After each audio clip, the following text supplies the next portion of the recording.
The viewing and drawing area in Revit is this area right in the center of our screen that allows us to see each of our individual Revit views. In this case, we have the level 1 first floor plan open. In order to be able to tell that it's just one individual view, move your mouse up into the upper right-hand side of the screen and hover over this little double box that shows up here, and now select on it. By doing this, it'll begin to minimize this down on your screen.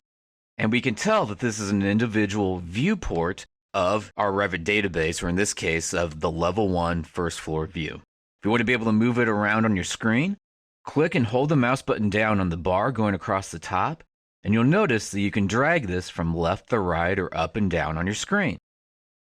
And technically, this big gray area is the background for your viewing and drawing area. Now let's move over here to the left-hand side and double-click on level 2.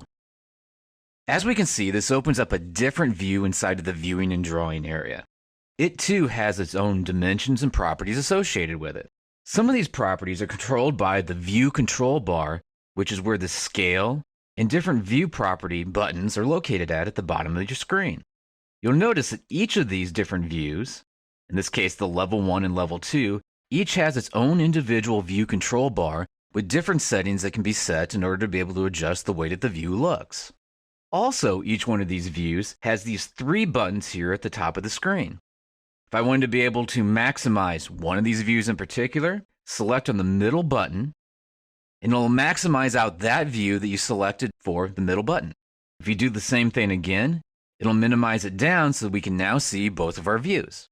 If we want to be able to activate one view over the top of the other view, move your mouse to the other view and click on the heading for that one.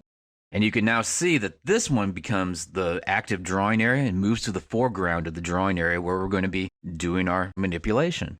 If we want to be able to resize these windows, we can. Simply move your mouse over to the edge and it'll turn into a little double arrow. When you see this double arrow there at the edge of your view, click and hold your left mouse button down and then move the mouse from side to side. This is going to allow you to resize your window on the screen. So if we wanted to be able to have one window up in this corner, another window over on this corner, it's just a matter of clicking and holding your mouse button down and dragging it over in order to be able to resize these windows to the size that you'd like them to be.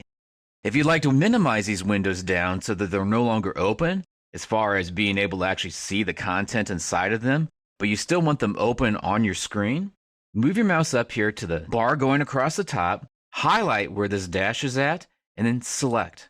You'll see that the view is still open, but it's been minimized all the way down and to the left-hand side of your drawing area. If we'd like this to be maximized back up again, you can do the same thing. Click in the same spot, but instead of a dash, you'll see 2 little boxes on top of each other, and this will expand it back out again. Also, if you click on the red X that's associated with the view, we can see that that will close the individual view down. Also, if we want to be able to expand this view out, you can once again move your mouse over, select on the middle button, which you can see is maximize, and it'll expand this out. So the viewing and drawing area, it contains each of the individual Revit views. Each of these Revit views has its own set of properties which can allow manipulation of that particular view.